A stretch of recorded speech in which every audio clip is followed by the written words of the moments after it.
लोग डिस्कस करने वाले हैं परमानेंट टिश्यू के बारे में, यानी प्लांट में कौन कौन से टिश्यू ऐसे हैं जिनको परमानेंट माना जाता है, ये बनते कैसे हैं और प्लांट के कौन कौन से पार्ट में पाए जाते हैं, इन सब के बारे में हम लोग डिस्कस करने वाले हैं एक ही वीडियो में। तो आइए स्टार्ट करते हैं। सबसे पहले हम ये जान लेंगे कि परमानेंट टिश्यू होता क्या है, परमानेंट टिश्यू बनता कैसे है। तो permanent tissue are formed due to division and differentiation in meristematic tissue, यानी जो मेरिस्टेमेटिक टिश्यू होता है, क्योंकि डिवीजन करने की कैपेसिटी उसी के पास है जो कि डिवाइड करके डिफरेंट टाइप्स के अलग अलग सेल्स का फॉर्मेशन कर रहा है, टिश्यू का फॉर्मेशन कर रहा है, तो वही डिवाइड और डिफरेंशिएट करके क्या करता है, परमानेंट टिश्यू का फॉर्मेशन करता है। अब ये जो परमानेंट टिश्यू होते हैं ये लिविंग सेल्स के भी हो सकते हैं या फिर डेड सेल्स के भी हो सकते हैं। उसके साथ साथ इनमें देखा गया है कि इनका जो सेल वॉल होता है वो थिन भी हो सकता है और थिक भी हो सकता है। अब यहाँ पे देखा गया है कॉमनली जो थिन सेल वॉल वाले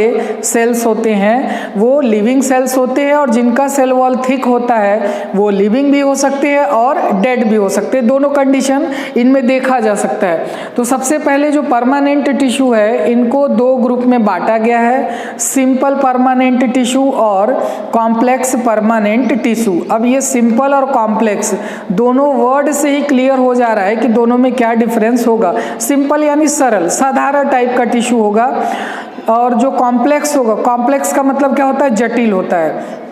तो देखा गया है कि जो सिंपल परमानेंट टिश्यू होते हैं, जो सिंपल परमानेंट ऊतक होते हैं, देखा गया है कि वो एक ही प्रकार के सेल से मिल करके बनते हो, यानी उस टिश्यू में जितने भी सेल्स होंगे वो सब के सब एक प्रकार के होंगे, तो उनको हम लोग कहेंगे simple permanent tissue. Simple permanent tissue is made up of one type of cells which form a uniform system of cells. सभी एक प्रकार के सेल से मिल करके बने होते हैं और यूनिफॉर्म होते हैं, उनका शेप वगैरह जो है बिल्कुल सिमिलर होता है। सिंपल परमानेंट टिश्यू की बात करेंगे तो ये जो है तीन प्रकार के पाए जाते हैं प्लांट्स के अंदर, जिसमें कि पैरेनकाइमा होगा जो कि पैरेनकाइमेटस टिश्यू कहलाता है, कोलेनकाइमा होगा जो कि कोलेनकाइमेटस टिश्यू कहलाता है, और स्क्लेरेनकाइमा होगा जो कि स्क्लेरेनकाइमेटस टिश्यू कहलाता है। तो इनके बारे में हम लोग डिस्कस करेंगे। तो यहाँ पे याद रखेंगे सिंपल परमानेंट टिश्यू क्या होता है, तो ऐसे टिश्यू जो कि एक ही प्रकार के सेल से बने होते हैं और यूनिफॉर्म होते हैं। जैसे कि प्लांट का जब हम लोग रूट या स्टेम का सेक्शन कट करते हैं तो उसमें कॉर्टेक्स मिलता है, जो कि कॉर्टेक्स रीजन या कॉर्टिकल सेल नाम दिया जाता है, जो कि सब के सब पैरेनकाइमेटस सेल्स होते हैं और यूनिफॉर्मली होते हैं ये, और ये तीन प्रकार के मिलेंगे। तो सबसे पहला हम लोग देखेंगे पैरेनकाइमा, जिसको कि पैरेनकाइमेटस टिश्यू कहा जाता है। इन सेल्स की अगर हम बात करेंगे, इन टिश्यू की बात करेंगे तो ये आइसोडाइमेट्रिक होते हैं और थिन वॉल्ड वाले होते हैं। अभी हमने बताया कि जो थिन वॉल वाले टिश्यू होते हैं या सेल होते हैं वो लिविंग होते हैं, और थिन वॉल होने के साथ साथ देखा गया है कि इनके सेल्स के बीच बीच में स्पेस पाया जाता है, जिसको कि इंटरसेलुलर स्पेस कहा जाएगा। सपोज दैट कि ये जो है टिश्यू है ग्रुप ऑफ सेल से मिल करके बना हुआ है, लेकिन यहाँ पे हम देखेंगे कि सेल्स के बीच बीच में स्पेस पाया जा रहा है, तो दो सेल के बीच में स्पेस है, गैप है, इसलिए इसको इंटरसेलुलर स्पेस कहा जा रहा है। और इनका मेन फंक्शन होता है स्टोरेज ऑफ फूड, ये फूड मटेरियल को क्या करते हैं, स्टोर करने का काम करते हैं। तो यहाँ पर हम लोग याद रखेंगे कि जो पैरेनकाइमा होता है या पैरेनकाइमेटस टिश्यू जो होते हैं वो थिन वॉल वाले होते हैं, इनमें जो है इंटरसेलुलर स्पेस पाया जाता है, और साथ ही साथ इनका मेन फंक्शन क्या होता है, फूड मटेरियल को स्टोर करना। दूसरा है कोलेनकाइमा, या इसको कोलेनकाइमेटस टिश्यू भी कहा जाता है। ये थिक वॉल वाले होते हैं और लिविंग सेल होंगे। अभी हमने बताया कि जो डेड सेल होते हैं इनके थिन वॉल भी हो सकते हैं और थिक वॉल भी हो सकते हैं, लेकिन यहाँ पे देखा गया है कि जो थिक वॉल है ये लिविंग वाले हैं, और इनमें देखा गया है कि जो इंटरसेलुलर स्पेस होता है वो एब्सेंट होता है। जैसे ये आप देख रहे हैं स्ट्रक्चर, दोनों जो है सिमिलर स्ट्रक्चर, ये भी सेल से मिल करके बना है और ये भी सेल से मिल करके बना है, लेकिन दोनों में एक फर्क है कि इनके सेल्स के बीच बीच में स्पेस दिखाई दे रहा है और इसमें स्पेस नहीं दिखाई दे रहा है, यानी ये कॉम्पैक्टली एक दूसरे से जुड़े हुए हैं। तो कोलेनकाइमा थिक वॉल्ड सेल्स होते हैं, लिविंग होते हैं, लेकिन इंटरसेलुलर स्पेस नहीं पाया जाता है, एब्सेंट होते हैं। इनका मेन फंक्शन क्या होता है, टू प्रोवाइड मैकेनिकल सपोर्ट, ये मजबूती प्रदान करते हैं, स्ट्रेंथ प्रोवाइड करते हैं। तीसरा इसमें स्क्लेरेनकाइमा, जिसको कि स्क्लेरेनकाइमेटस टिश्यू भी कहा जाता है। स्क्लेरेनकाइमा की बात करेंगे तो ये थिक वॉल्ड सेल्स होते हैं। थिक वॉल्ड होने के साथ साथ इनके सेल वॉल में लिग्निन का डिपोजिशन होता है, इसलिए इनको लिग्निफाइड टिश्यू या लिग्निफाइड सेल्स कहा जाता है। और ये डेड सेल्स होते हैं, क्योंकि जब सेल वॉल पे लिग्निन का डिपोजिशन होता है तो इम्परमिएबल हो जाता है, जिसके कारण सेल के अंदर कोई चीज ना अंदर आएगा और ना ही बाहर जाएगा। तो ये डेड सेल्स होते हैं और इनका भी मेन फंक्शन होता है मैकेनिकल सपोर्ट प्रोवाइड करना। तो ये 3 प्रकार के हो गए। ये किसके अंतर्गत आएंगे? सिंपल परमानेंट टिश्यू के अंदर आएंगे। दूसरा है कॉम्प्लेक्स परमानेंट टिश्यू। देखिए दोनों में क्या डिफरेंस है। सिंपल परमानेंट टिश्यू जो होता है ये एक ही प्रकार के सेल से मिल करके बना होता है, जबकि कॉम्प्लेक्स परमानेंट टिश्यू क्या होगा कि ये कई प्रकार के सेल से मिल करके बना होता है, लेकिन इनका जो फंक्शन होगा वो सेम होता है। कई प्रकार के सेल से मिल करके बने होते हैं, लेकिन सभी प्रकार के सेल्स मिल करके क्या करते हैं? कॉमन फंक्शन को परफॉर्म करते हैं। तो यहाँ पे हम लोग डिस्कस करेंगे कॉम्प्लेक्स परमानेंट टिश्यू के बारे में। कॉम्प्लेक्स परमानेंट टिश्यू की अगर हम बात करेंगे तो नाम से ही पता चल रहा है, कॉम्प्लेक्स मीन्स जटिल। यानी जो कॉम्प्लेक्स परमानेंट टिश्यू होते हैं ये डिफरेंट टाइप्स के सेल से मिल करके बने होते हैं, लेकिन इनका जो फंक्शन होता है वो सेम होता है। अब इसमें कौन कौन से टिश्यू आते हैं? जैसे कि वैस्कुलर टिश्यू आते हैं, जिसको हम लोग हिंदी में समूहक ऊतक कहते हैं। यानी ऐसे ऊतक होते हैं जो ट्रांसपोर्ट करने में हेल्प करते हैं, जिसमें कि जाइलम आएगा और फ्लोएम आएगा।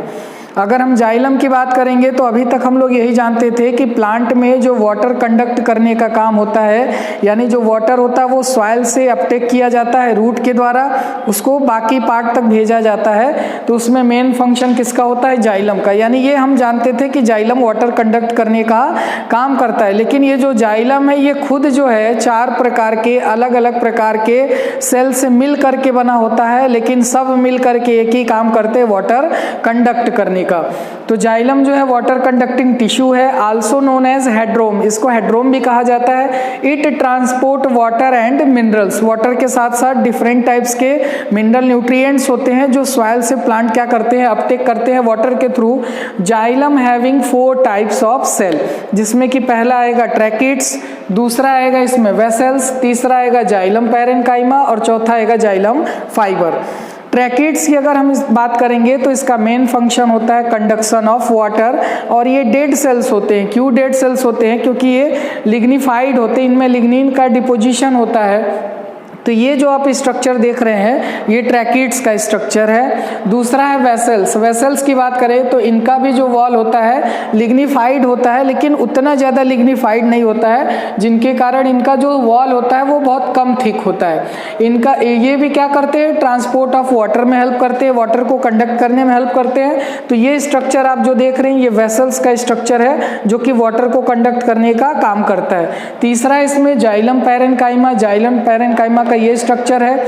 ये थिन वॉल्ड और लिविंग सेल्स होते हैं, और इनका क्या काम होता है? पैरेन्काइमा वर्ड कहीं भी आ जाए, थिन वॉल्ड लिविंग सेल्स होते हैं और इनका काम होता है फूड मटेरियल को स्टोर करना। तो यहाँ पे देखिए लिखा हुआ है take part in storage of food. Last है इसमें जाइलम में जाइलम फाइबर। ये जो है लिग्निफाइड सेल्स होते हैं, फाइबर्स होते हैं जो कि जाइलम में पाए जाते हैं, और इनका मेन काम होता है मैकेनिकल सपोर्ट प्रोवाइड करना, स्ट्रेंथ प्रोवाइड करना। देखिए ये चारों मिलके ये फंक्शन करते हैं, क्योंकि आप जब प्लांट में देखेंगे ना तो कुछ ऐसे ट्रीज होते हैं जिनकी हाइट बहुत ज़्यादा होती है। अब सॉइल से उतना ऊंचाई 100-200 फीट ऊंचाई तक पानी को ले जाना होगा, तो जो सेल्स इसके लिए रिस्पॉन्सिबल है उसका मजबूत होना जरूरी है, तभी वाटर जो होगा वो बॉटम से टॉप तक ट्रांसपोर्ट होगा। तो ये हो गया जाइलम। परमानेंट टिश्यू में हम लोग 2 पढ़ेंगे, जाइलम और फ्लोएम। अब देखते हैं दूसरा फ्लोएम के बारे में।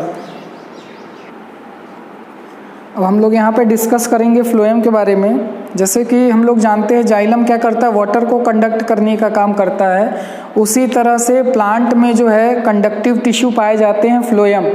फ्लोएम की अगर हम बात करेंगे तो इनका मेन फंक्शन होता है कंडक्शन ऑफ फूड मटेरियल। ये क्या करते हैं? जो लीफ में फूड मटेरियल सिंथेसाइज होता है उसको लीफ से प्लांट के दूसरे भाग में ट्रांसपोर्ट करने का काम करते हैं। It is food conductive tissue responsible for transport of organic food material. Organic food material इसलिए कहा जा रहा है क्योंकि प्लांट में जब फोटोसिंथेसिस होता है तो कार्बन कंटेनिंग कंपाउंड बनते हैं, इसलिए इसको ऑर्गेनिक फूड मटेरियल कहा जा रहा है। फ्लोएम को एक और नाम से जानते हैं, लेप्टोम के नाम से। अब ये जो फ्लोएम है ये भी जो है 4 प्रकार के सेल से बना हुआ है, जैसे कि जाइलम में 4 प्रकार के सेल से मिल करके बना होता है। तो यहाँ पे हम देखेंगे 4 प्रकार के कौन कौन से सेल्स हैं। सीव एलिमेंट है जिनको सीव ट्यूब एलिमेंट कहा जाता है। These are conducting elements of phloem, यानी मेन जो कंडक्शन का काम होता है वो कौन करता है, सीव एलिमेंट्स करते हैं। और सीव एलिमेंट्स में देखा गया है कि जब ये सेल्स मैच्योर होते हैं तो इनका न्यूक्लियस जो होता है ये डिसअपीयर हो जाता है, यानी ये विदाउट न्यूक्लियाई होते हैं एट मैच्योरिटी के टाइम पे। कंपेनियन सेल की बात करेंगे तो सीव एलिमेंट और कंपेनियन सेल दोनों आपस में जुड़े होते हैं छोटे छोटे पोर्स के द्वारा, जिनको कनेक्टिंग पिट कहा जाता है। These are thin walled cells. Sieve tube and companion cells are connected through pits के द्वारा दोनों एक दूसरे से कनेक्ट होते हैं। अभी डायग्राम दिखाएंगे आप लोगों को। It also help in transport of food, ये भी क्या करता है, फूड के ट्रांसपोर्टेशन में हेल्प करता है, मदद करता है। Companion cell absent in pteridophytes and gymnosperm. देखिए ये कॉम्पिटिटिव लेवल का क्वेश्चन है कि जो कंपेनियन सेल होता है वो टेरिडोफाइट और जिम्नोस्पर्म में एब्सेंट होता है, जबकि एंजियोस्पर्म यानी जो हायर प्लांट्स होते हैं, फ्लावरिंग प्लांट्स होते हैं, उनमें ये पाया जाता है। फिर आएगा फ्लोएम पैरेन्काइमा। देखिए पैरेन्काइमा कहीं पे भी आएगा, थिन वॉल्ड होते हैं, लिविंग होते हैं और इनका मेन फंक्शन होता है फूड मटेरियल को स्टोर करना। ये फूड मटेरियल को स्टोर करने के साथ साथ ये ट्रांसपोर्ट में भी हेल्प करते हैं। लास्ट में आएगा इसमें फ्लोएम फाइबर, जिसको कि कॉमनली बास्ट फाइबर, फ्लोएम वाले पार्ट से जब भी फाइबर आइसोलेट किया जाता है, निकाला जाता है, तो उसको हम लोग बास्ट फाइबर कहते हैं। और ये थिक वॉल्ड स्क्लेरेनकाइमेटस सेल्स होते हैं जो कि फ्लोएम को मैकेनिकल सपोर्ट प्रोवाइड करते हैं। अब इसका हम लोग डायग्राम देख लेंगे कि इसमें कौन कौन से जो है सेल्स क्या फंक्शन। तो ये जो आप स्ट्रक्चर देख रहे हैं ये फ्लोएम टिश्यू का है, जिसमें कि हम लोग देखें कि 4 प्रकार के होते हैं। एक जो होगा सीव एलिमेंट्स होगा, कंपेनियन सेल होगा, फ्लोएम पैरेन्काइमा होगा और फ्लोएम फाइबर्स होंगे। तो ये जो आप स्ट्रक्चर देख रहे हैं सीव, जिसको हम लोग सीव एलिमेंट्स कह रहे हैं, इसमें जो है सीव प्लेट्स होंगे, सीव ट्यूब्स होंगे, सीव प्लास्टिड होंगे, कई एलिमेंट्स मिल करके जो है ट्यूब लाइक स्ट्रक्चर बनाते हैं, जिसको हम लोग सीव ट्यूब एलिमेंट्स कहते हैं। तो यहाँ पे ये जो आप स्ट्रक्चर देख रहे हैं ना, ये सीव ट्यूब है, ट्यूब लाइक स्ट्रक्चर होता है जिसमें कि छोटे छोटे प्लेट्स लगे हुए हैं और इन प्लेट्स के बीच बीच में पोर है, जिसको सीव पोर्स कहा जाएगा। वाटर जो होता है इसके थ्रू क्या होता है, फूड मटेरियल जो होता है इसके थ्रू कंडक्ट होता है। तो इनको मिला करके कहा जाता है सीव ट्यूब एलिमेंट्स कहा जाता है।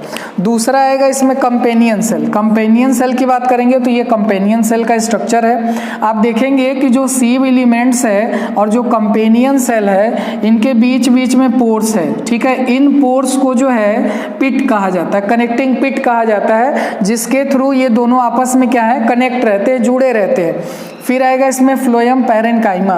फ्लोएम पैरेन्काइमा की बात करेंगे तो आप देखेंगे सब जो है कंटिन्यू जुड़े हुए हैं, थिन वॉल्ड वाले सेल होते हैं और इनका मेन काम होता है फूड मटेरियल को स्टोर करना। उसके साथ साथ ये क्या करते हैं, फूड को ट्रांसपोर्ट करने में हेल्प करते हैं। तो ये हो गया